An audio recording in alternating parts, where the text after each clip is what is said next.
Welcome to another episode of If It Don't Make Money, It Don't Make Sense. Today we're going to be sharing a very special story with you guys about resilience, survival, and transformation. Mr. Tristan, how are you? Yes, sir. I'm very good. Thank you. That's awesome. I How are appreciate you? you. I'm doing excellent. I appreciate you coming out and joining me and, just coming and sharing your story with me. And, My with pleasure. the My pleasure. Thank you So- very much for having me here, and it's my pleasure to see you again.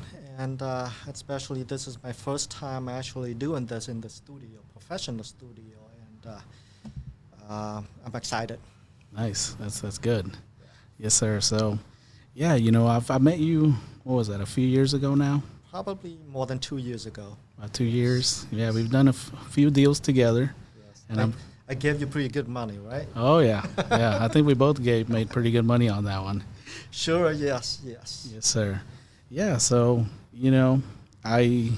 whenever I saw that post on Facebook, it just completely caught me off guard. In a good way, though. I was like, wow, that story, it was it's deep, and I kind of that's why I wanted to get you on the podcast, just to kind of, see how much of that you want to share with us and, with other people that may be going through that same story, maybe just younger, and you're a testament as to this country's full of, opportunities that if you stay resilient, you stay strong, you can make it. Yes. I share a lot of stories about myself on Facebook. I don't know. I know which one you referring to. I think one of the stories that I share on Facebook, I think that which caught a lot of attention is the stories that I share about the journey from Vietnam to America. I Yes, posted sir. up about 2-3 years ago, and I think that is the story that you want me to talk about. Yes, today. sir. Let me get this a little closer to you. It seems Sure. like it's cutting off. No, you're fine. Yeah, but anyway, I was born in Vietnam, and after the Vietnam War. So after the Vietnam War, there was a very hardship for everybody in my country.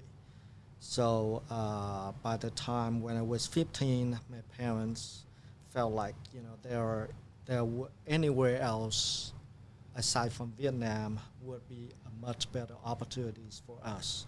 So they sent us out.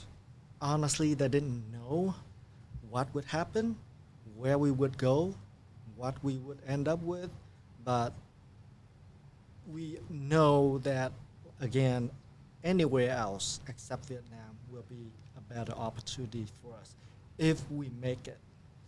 So with that being said, I was sent out at night by the age of 15 just to get out of Vietnam, and that was such a journey, right? All by myself. So your parents didn't come with you? It was just you? No, not at all. I mean, I was on a boat along with other people.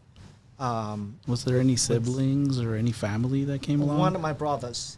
But the funny thing is, my older brother, he got motion sickness most of the time. Yeah. So I was the one who took care of him from beginning until the end of the journey, right? So we were on the boat for 7 nights and 6 days. Wow. Yes, 7 nights and 6 days. Lack of water. So just imagine that you were on a boat about, in meters, it's about 11 meters long. Okay, so about So it's 30 about feet. 30-something feet long, right? So it's very small. Yes, sir. And about 4 or 5 meter wide. And on that boat, there were 64 people Wow. on that small boat. Imagine that if you sit on a ship today, right? You're going through storms, you're going through rain, you're going through everything, no food, no water. You still would not feel comfortable. You wouldn't want to do that. Definitely not. But for us, we had to go. We had no choice. Like I said again, my parents did not know how we go. They did not know how we would take care of ourselves. Basically, they didn't know anything at all. They just want to send us out anywhere else except Vietnam, so that they would hope that we get a better opportunity, better future for us, right? So with that being said, we were on the boat for 6 days and 7 nights.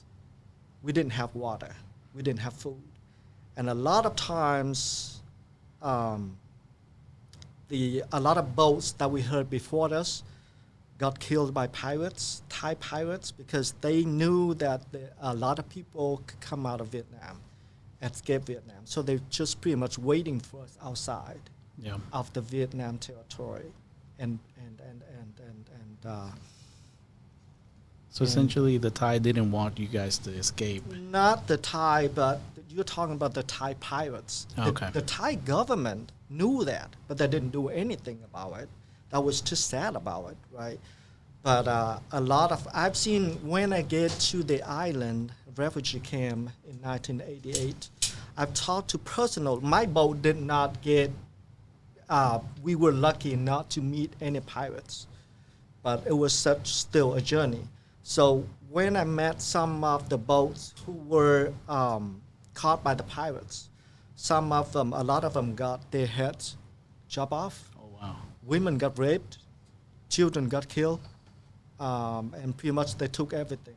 Some lucky people made it to the boat, but they completely gone out of their mind because of what happened to the journey. Traumatized, definitely. Just traumatized for all their life, right? So that is how I came to America all by myself, and I stayed in the refugee camp for 2 years, almost 2 years. We had to go through the screening process before we got to America, and so because we got accepted to America because my dad worked for the Vietnamese government before 1975, and we were affiliated with American government back then. That is why I got accepted to America at the age of 16 in 1990. Okay. Boston is where I first landed. Boston.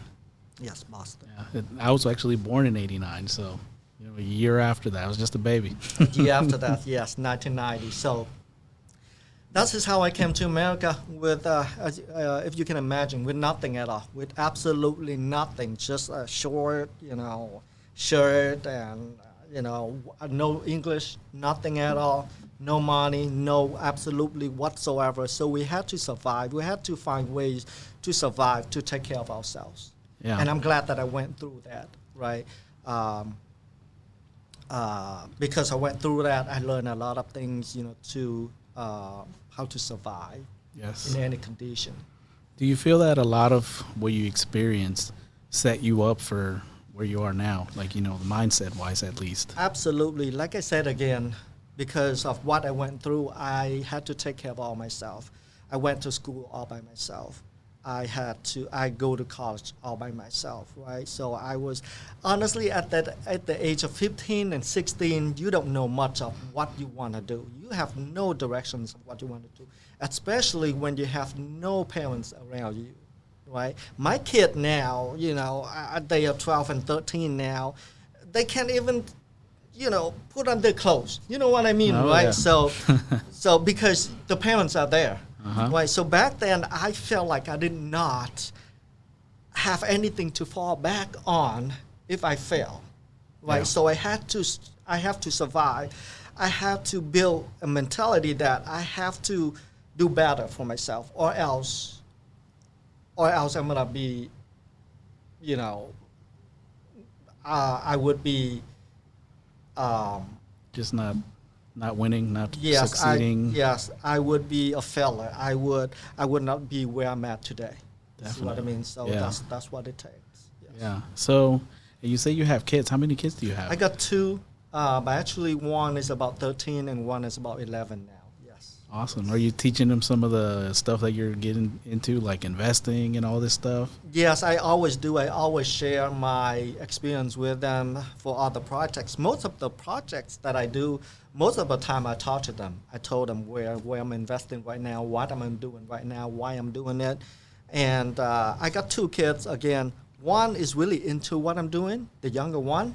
The older one doesn't really care, right? I don't know why, But the younger one always asks me what I'm doing. Every time I take her somewhere, especially in the morning when I take them to school, she always like points out and talks to me about real estate. And she was like, Daddy, buy this, buy this. I like this. This is good opportunity for this, for that, right? Yeah. The older one is just like keeping quiet and don't say anything. So, yes. But I do share with them of what I do. Yes, and I love it. Do you also share with them some of your story with them? Are they aware of all that, or is that something you kind of? Yes, I do share with them. In real estate here, there are a lot of things, bad experience, good experience. So I do share with them of what I'm going through, how I do this, why I'm doing this. Occasionally, I take them out to projects, and I just let them do whatever they want to do. Like the younger always ask me that, hey, Dad, can I come with you? Can I help you paint this? Can I help you do this? And of course, she's in school, so there's not a lot of opportunities for her to do so, right? But I would take her out whenever I can to show her what I do and just let her do. I mean, I post some of the stories on Facebook of, some of the opportunities that I took her out to the project and she helped me out, something. I mean, I don't know what she does, but at least she's trying to help, right? So that's just a good thing. That's good. Yeah. Have you ever taken them back to the home country of Vietnam yet, or? Yes. I took my family back in 1919 before COVID, when my mom was still alive. Mm-hmm. My mom passed away right after COVID. So yes, I tried to take them back to show them how I grew up, where I was, who my mom is, and basically the environment where I grew up. Yeah. Yes. Very humbling for sure. I have a 16-year-old, and when we go to Mexico, I don't just show him the nice side of Mexico. We go out and we see the real Mexico, so he can see like it's not all butterflies everywhere. Just because we live good at home doesn't mean there's not struggle out there. And and sometimes I think it's good for kids to see that. Yes. And they might not have the struggle that you had or that I had coming up, but it's good for them to at least see it, to be aware of it. Absolutely. One of my wishes is I told them when they were born, when they were very new, when they were very, very young. I told my family. I told them that one of my wishes is I want to take them to Vietnam and all the part of the world to show them how people live, especially in the areas where people live in the poverty, right? I want to show them how children grow up, how children, what they have to deal with to survive, and I want them to teach them, and that is my wish list. Yeah. And as far as yourself, have you traveled back to Pulau Badong? Am I saying it correctly? Yes, Pulau Bidong I've never had a chance. That's something that I want to do, but I saw on Facebook now that it's completely changed because there's no more refugees in Pulau Bidong. Actually, just a few months after my arrival to Pulau Bidong, they shut down the island because American in the world did not want people to keep coming out of Vietnam because a lot of cases, a lot of deaths, a lot of dangers, and all of that. So they learned that, and they want to stop that. Yeah. That is why they shut down the island, and it's just after a few months after my arrival. So I was lucky so many ways, I would say. But I would love to go back and just refresh my mind, remind of myself, of the time I was on the island. Yeah. Yes. I definitely feel like, just kind of thinking back, like so me, when it comes to when I was young, we used to live in an apartment complex that was pretty rough, I would say. And, sometimes when you look back at your younger life, things that you saw as, that was rough, that was a rough thing. I think by creating a new experience, so to me, that new experience is I want to buy that apartment complex. Yes. That's a new goal that I have. That old apartment complex that I used to live, I want to own it one day. And I think that's a personal goal for me, feeling like I overcame that, So that's why I asked about Pulau Badong. Yes. I mean, it's everybody, whoever comes to America always have a dream of what they want to do, right? Always, most of the time, they want a better life. Some people come here for political reasons. Some people come here for a health reason. But majority just want to come to America with a better life. With that being said, so I'm always grateful and thankful for America to open arms, for the open arms to welcome us, to build our lives here. So we always strive to be better every day in our life because of the opportunities here that we have, right? And I try to help other people to build better life. What I'm doing through real estate now, I got an opportunity to do so. I in my career, I have helped a lot of people financially, and I met some kids and I mentor them. What I learn, what I do in real estate, and I hope that that is something that I can have impact on building the life in the future here. Yeah. Yes. And when you mentioned real estate, how did you get into real estate originally? Real estate investment. When I was in Boston, my brother, he's still doing real estate now, single houses and multifamily. I got an opportunity to work with them, but I was not into real estate back then in Boston. I knew that deep inside of me, I always want to do something. I went to college and I got a degree in international business. I always loved business, but right after school, you just want to, make some money. You did not have a clearer picture or a better picture of what you want to do. You just want to go out and make some money. So when I worked with my brother in real estate, help him with something, buying material and stuff like that, I kind of learned what it is. Went to auction with him a few times, buying real estate, buying single houses. So by the time I went to Texas, I got into IT world. I was in IT world for a few years. My friends helped me into it. And I felt like the job wasn't for me. Really, the job wasn't for me. I was not good at it, to be honest with you. And now when I look back, honestly, I don't know why I was in IT. Seriously. But after a while, a few years after I got married, I felt like, this is not something that I want to do. I want to do something. I want to bring out something in me that I always want to do, which is business. Yeah. And so real estate has become one of the biggest opportunity for me. And I decided to get out of IT world and get into real estate business. I can tell you long story about it, but anyway, in short, when I decided to get into real estate business, I did not let my wife know. Oh, really? She was really mad when she knew about it, of course, right? Because I did not let her know, because one thing about me is I'm very decisive of what I'm doing.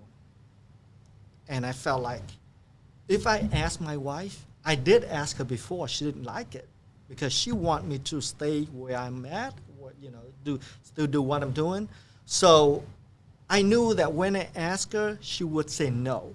And I would lose the motivation to do what I want to do. Of course. Right? But I was so determined. And I got 100% focused on what I want to do, which is real estate.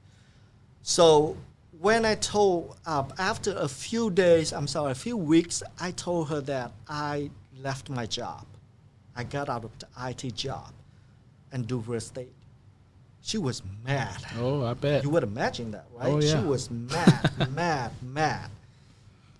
And she cried, for days, right? Because she felt like, right now we are very insecure. We got 2 kids, 2 young kids back then, and suddenly our future is like falling you're betting apart. it. Yeah, there was no safety. Yeah, exactly, because I didn't work full-time anymore. And what the hell I'm doing here, you know what I mean? But because I was so focused, I was so determined, and I got out of it. And now, to be honest with you, we are all glad that I got out of the IT world, because I have found the right business for me to get into, my focus to do what I want to do. And I'm very happy with what I'm doing now. What year was this when you decided to quit your job? It was back in 2000, I would say 15. So it's been almost 10 years. Almost now. 10 years. Almost 10 years. So did you already have something lined up? Did you have an idea, or you just quit and said, I'm going to start? Well, back then, I didn't have any money.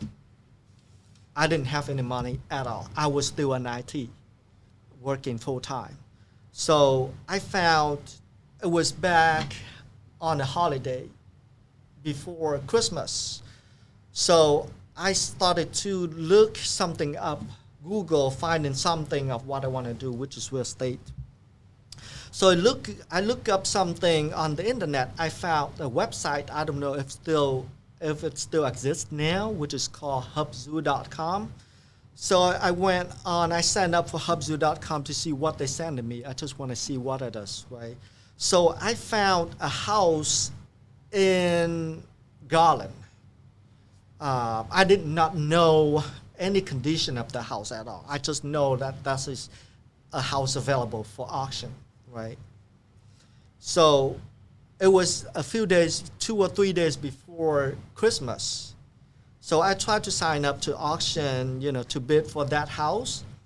Luckily, the end of the auction falls on Christmas Day.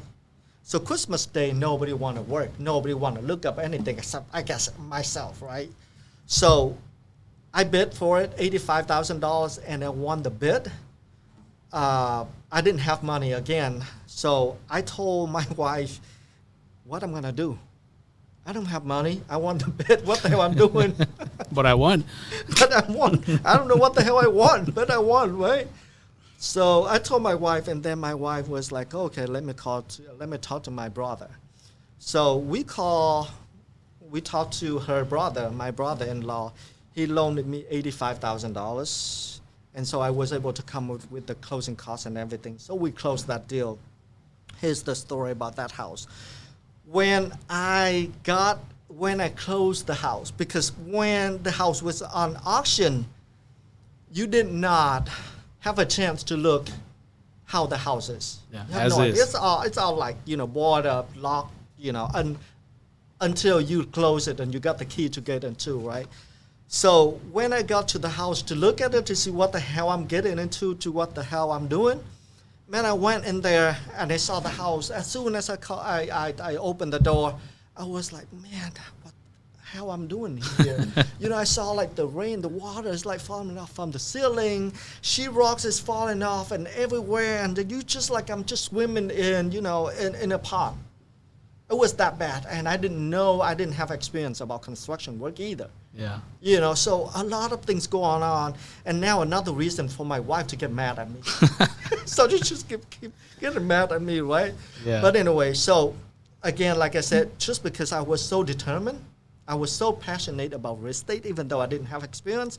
But one thing that I know about myself is that if you're determined, if you're consistent, if you're passionate about what you're doing, you will get through all of the obstacles. You will go through all the challenges that you go through, right? Yeah. But anyway, so I closed the house. And now what's next for me to do is that I just pick up the phone and call whoever I think that can help me with the construction work. So I talked to a lot of people. So I ended up hiring one guy, a very young guy, and I still remember I was still at my full-time job. So every time I go visit the house to see what's going on, I had to fight with him. First of all, I didn't know what I was doing. And second, just because I didn't know what I was doing, he didn't really do the job right. Right, so he always asking for money, but I saw no progress at all. That's what I had to go through. So after a few contractors that I go through, eventually I got it done. But the house, honestly, I would say I felt bad for that buyer now when I look back. Because of the work that just the work wasn't done right, but because I did not know, right? It was so many flaws, so many things that now I would not do what I did. You see what I mean? Yeah. The paint was not right. A lot of things went wrong with the house. But anyway, eventually I got it done and I got it in the market and I sold it, and I think I made about $12,000. That was very lucky. That was very good. good. I consider that was very good because I didn't know anything, but I still made money. You didn't lose. I didn't lose exactly, except that I gained so much. I gained experience. I gained. I know what to do. I know what to deal with contractors. Just because of what I went through, that gave me a lot of opportunities to learn, to apply to today's business that I'm doing, right? So, but anyway, so I went home and I was proud of it, and that's what made me, and my wife allowed me to continue what I'm doing. That was my next question. Did she give you the support after that, or was she still like, 50-50 on it? That was when I was still at the job. I was still have a full-time job, so it wasn't that bad, right? I told her, even if we don't lose, even if we don't make money, I still have my job here, So for the next couple of deals, I was still at my full-time job, so it was okay for me. So that's how, I started to gain support from her, and she knows, and she realized how passionate I am, how determined I am, how much focus I put on what I want to do, and so she allowed me to do what I'm doing, and that is one of the biggest supports, right? So, and again, after the 3 or 4 deals that I did, I decided to leave my job, and that's how she started to again got mad. Yeah. Do you ever bring that up now? Like, hey, do you remember when you used to get mad anytime I contracted something or? Yeah, sometimes I talk to her. I mean, even now, sometimes that's the way my wife, when you marry a Vietnamese woman, you will find out, you will know. A lot of times they appreciate what you're doing, but they don't show it outside. They don't show it. They feel like, even though, honestly, all the money that I make, I give it all to her. Really, I'm not the type of a guy who can keep money. I can make money, but I cannot keep money. That is why I let my wife keep all of that. Even though I let her keep all the money, still she doesn't feel like, man, we are doing great.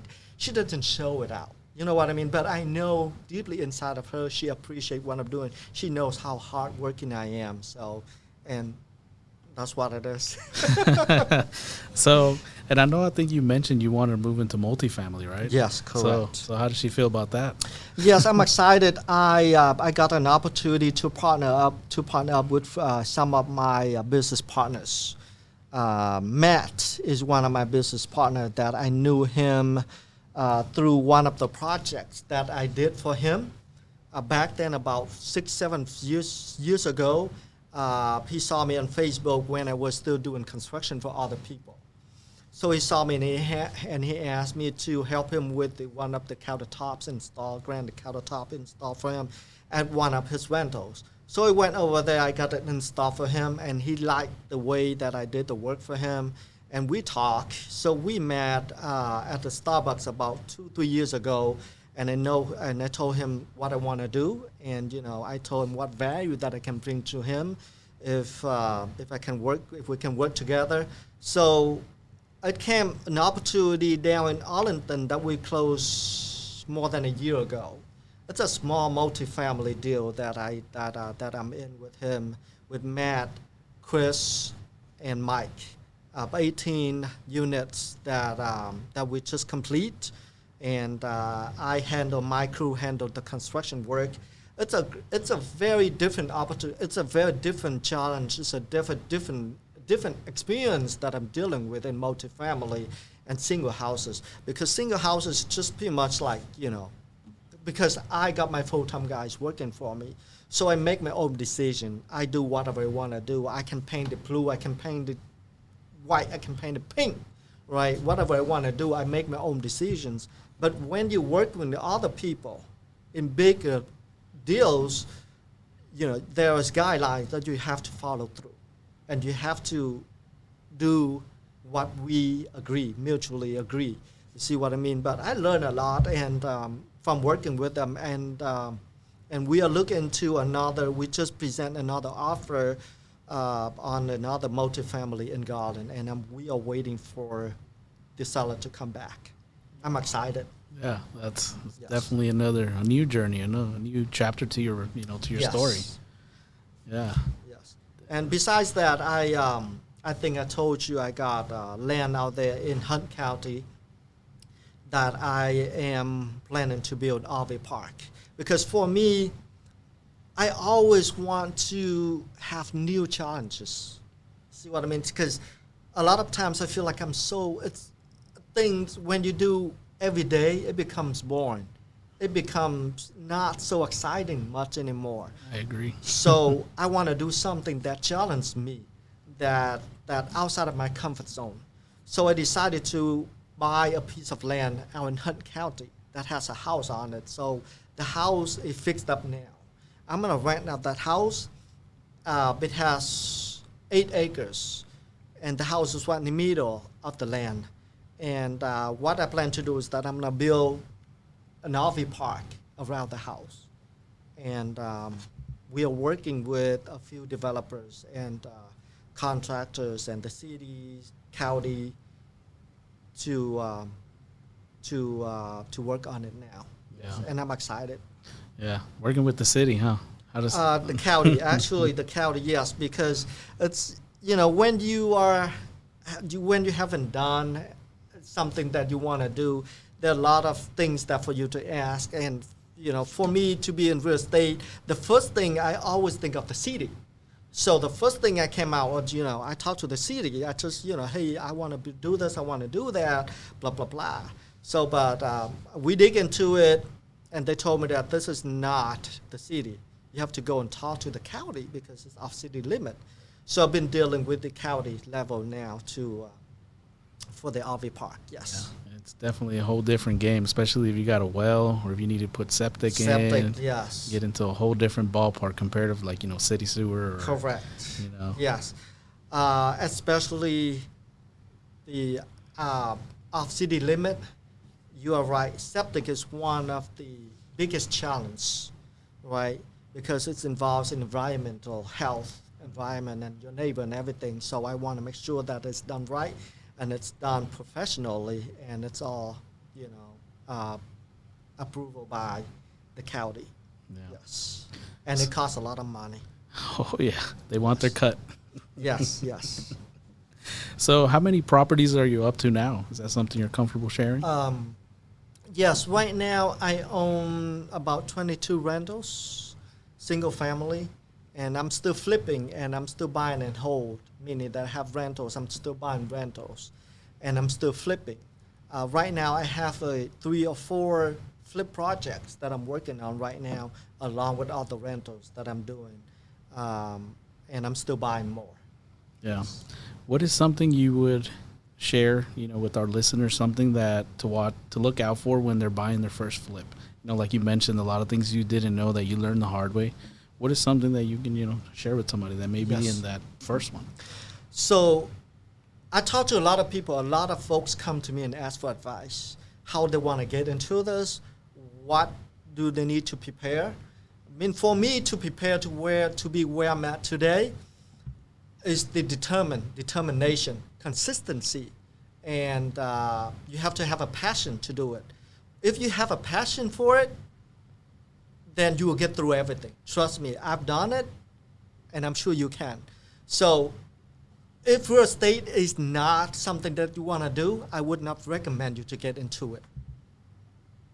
Because maybe you want to get into it just because the hype that you see all the people driving Ferraris, maybe you see all the folks are driving Lamborghinis with boats, with women, whatever it is the reason they put out there for you to attract you, and you have no passion for it, it's not business for you to get into. So if you want to get into it, have a passion for it, you work hard, you're consistent. Your first deal, you will learn a lot from it. You will go through sleepless nights. You will have a lot of stress. Your wife will want to divorce you. Your kids want to abandon you. Your friends don't want to be friends with you anymore. But none of that will matter. If you put your heart and soul into it, they will come back to you. And so just be consistent of what you want to do. And there are a lot of resources on YouTube, Facebook, a lot of networking events out here. That today, that's a big advantage for everybody today. You can go in there, go to networking event, talking to people, network with them, ask them questions, or I'm available if you want some advice of what I went through or how I do this. You know where to reach me, Tristan Pham, on Facebook. Or the most important is, again, like I said, you have to have the passion for it. Just do not do it just because you think that you can make money. What if you got into it, you lose money? I've seen so many folks lose money big time, and it becomes a disaster to them, to the family. You know, so just be prepared for it. Again, prepare for failure is better than fail to prepare. That's what it is. Definitely. Hey, that's a lot of good information you shared there. Yes. And you said about the network events. You said that's today? I don't know. I think there are a lot of networking events. Oh, for sure. Throughout DFW here. There's so many of them. I do not remember on top of my head right now what day or where, but I'm sure if you Google it, you will find a lot of networking events. I have spoken at some of Ryan Jackson's event and other people events.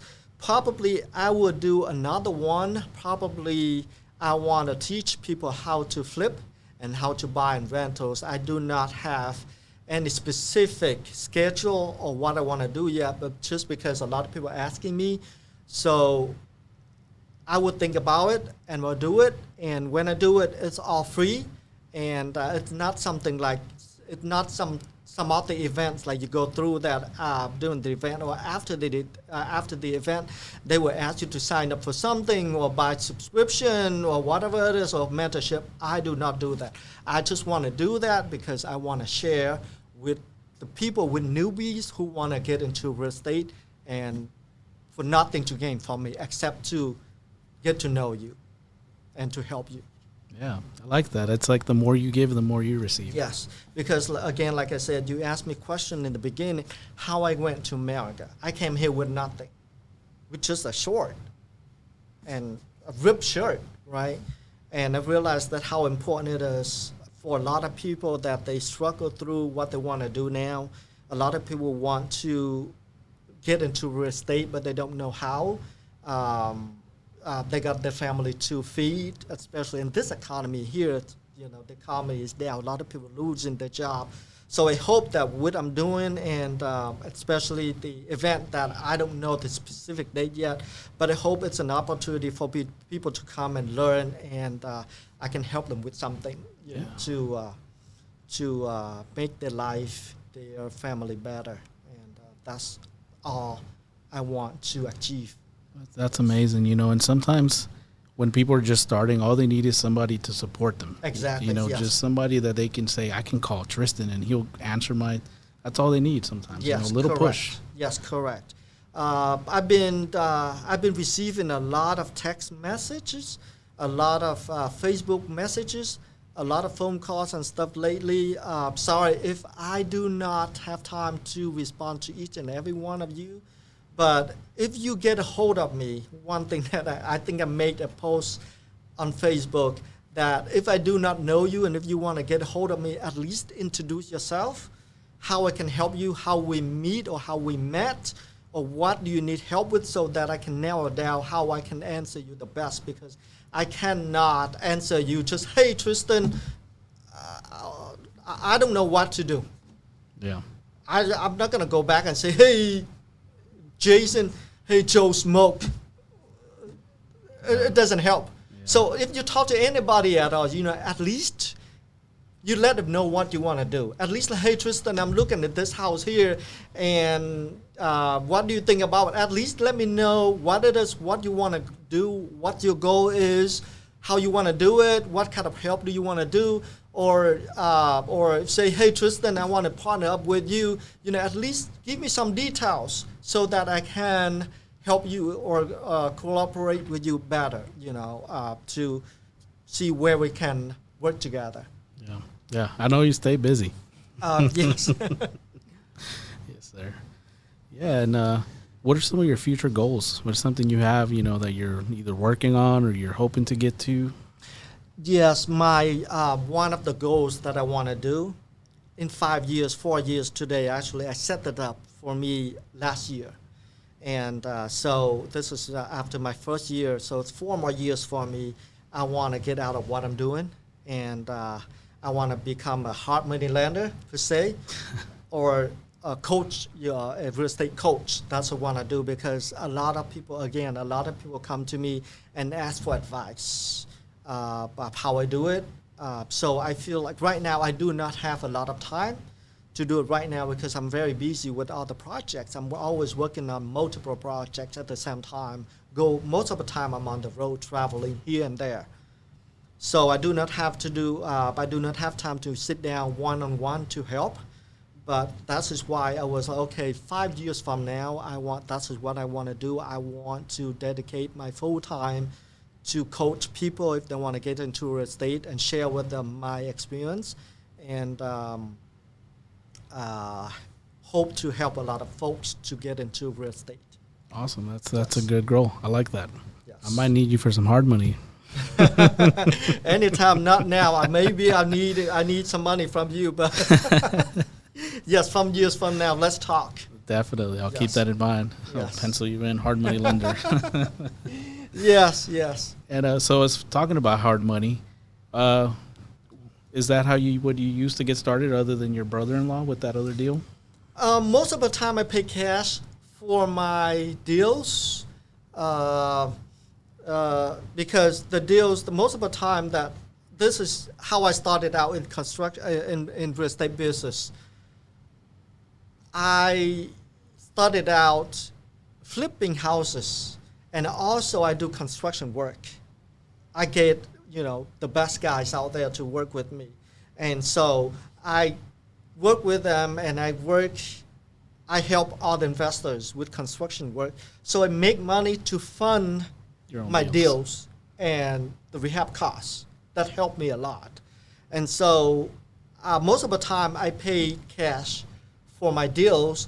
Some of them I use hard money lender. I work with just a couple of them, very good friends of mine that I'm blessed that I can get funds from them anytime, and I just call up and say, hey, I need $200,000, I need $300,000, without looking at the contract, without looking at anything, that which goes like, hey, when you need it, I'll send money in to title company. Because I build a good trust relationship with them. They know what I'm doing, so it's a lot easier for me to go to them without going through all the hectic of, usually that when you go through all the hard money lenders, they will give it to underwriter, and they will have to go through the process, which will take time. And sometimes they come back and say, hey, this is not good, I cannot fund you. But the hard money lenders that I'm working with, none of that apply. Okay. Yes. Awesome. And you said people can find you where? On Facebook and on Instagram? Are you on any other platforms? Facebook is my main social media platform that I'm using right now. Tristan Pham on Facebook. I'm sure that when you see me, if you search for me on Facebook, you will see me sitting there. If you see somebody else not sitting in a suit, somebody else, because I know a lot of fake accounts out there. That's me. Yeah, that's just where Awesome. You can find me. Yeah, well, I appreciate you sharing your story with us, and My pleasure. Also wanting to help people that want to get into the game. That's very admirable, and we definitely have to do this again. Yes, we worked on a couple of deals before. Yes, sir. And I'm looking forward for more opportunities to work with you. You're a very cool guy. I'm sure we dealt with that. We dealt most of the time on the phone. You know that how proactive I was. Oh, yeah. And how decisive I was. When I call it a deal, it's a deal. Oh, yeah. And when I say I close, I close. Mm-hmm. I do not just want to get it under contract and just for fun. Yeah. That's not my business. That's just not how you build your relationship. Yeah. So, and I'm looking forward, for more opportunities. So if you have any things that we want to discuss, I would love to sit down and discuss with you. You're a realtor. I'm sure that you have a lot of sources. You're working with a lot of people. I'm an investor. So there are so many ways and opportunities that we can work together. Again, I think one of the events that you went to before, about 3 or 4 months ago, that I spoke at that event about how I work with realtors. Yes, sir. So, and you're a realtor. So And any realtors out there, if I have an opportunity to work with you, please let me know. I would love to work with anybody so we can bring value and help each other grow. Definitely. Alrighty. Well, thank you so much for being here. Like I said, this is all the time we have, unfortunately, but definitely do this again. Thank you so much, and my honor to be here. And Thanks, thank sir. you very much. Thank you.